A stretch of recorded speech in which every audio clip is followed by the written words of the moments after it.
السلام عليكم ورحمة الله. مرحبا بكم في قصة نجاح مغربية أخرى، قصة هاجر بودرع، قضية مغربية تتعلق في سماء إيطاليا. خلال الأسابيع القليلة الماضية كانت كل الأضواء مسلطة عليها الحقوقية الإيطالية المغربية الشابة هاجر بودرع. هي في طريقها لتصبح أول قاضية محجبة في إيطاليا، وعلى بعد خطوة واحدة من حلمها.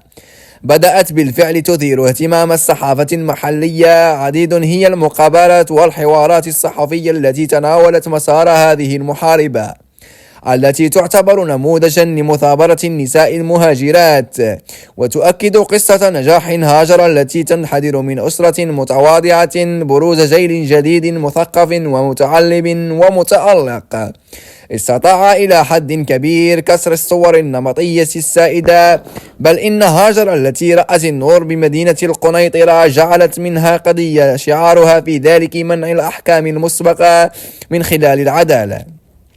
فهي لم تشك أبدا في اختيارها للمسلك الدراسي. تقول هاجر خريجة كلية الحقوق بترينتو، والتي استقرت مع أسرتها بالديار الإيطالية وهي في السن 5 من عمرها، في حوار خصت به وكالة المغرب العربي للأنباء: أنتمي لعائلة متواضعة وأنا امرأة محجبة أيضا، لطالما تعرضت للأحكام المسبقة، مضيفة: لقد طورت موقفا بعدم إصدار الأحكام قبل توفر جميع العناصر، ومن هنا جاء شغفي بالقضاء.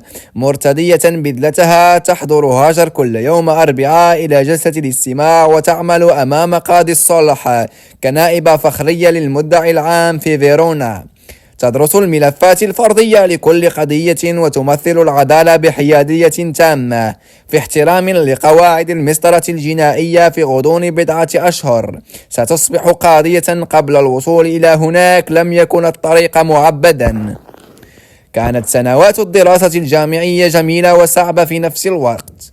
تقول هاجر بنفس ابتسامتها التي طبعتها صورتها التي تتناقلها الصحافة الإيطالية، ومع ذلك فإن هذه الابتسامة تخفي وراءها معركة طويلة.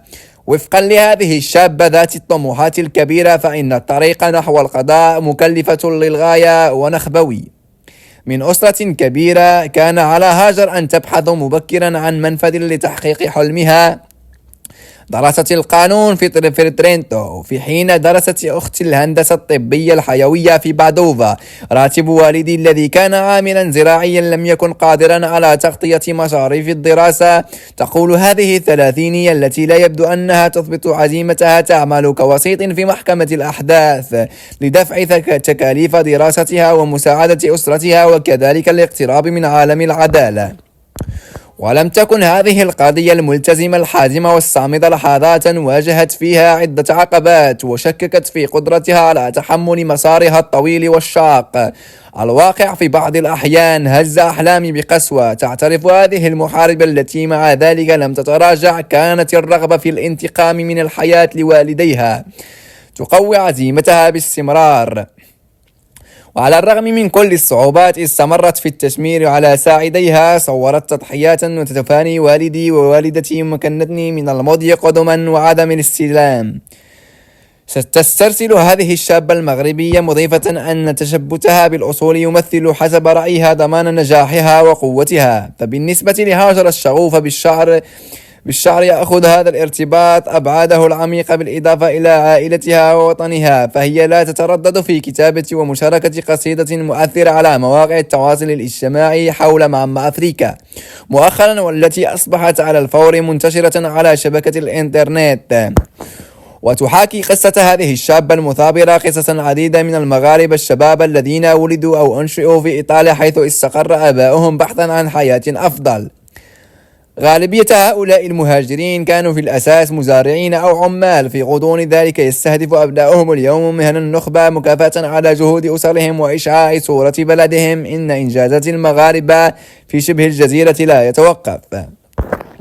وبعد أشهر قليلة على استقبال خالد جويزا الحاصل على العلامة الكاملة في الامتحانات البكالورية في الفيزياء النووية لسنة 2022، قام الرئيس الإيطالي سيرجيو ماتاريلا بتوشيح فاطمة الزهراء المالياني المتطوعة المغربية بوسام الاستحقاق من درجة فارس من الجمهورية الإيطالية، نظيرا لالتزامها بخدمة الأطفال ومساعدة النساء بدون مأوى.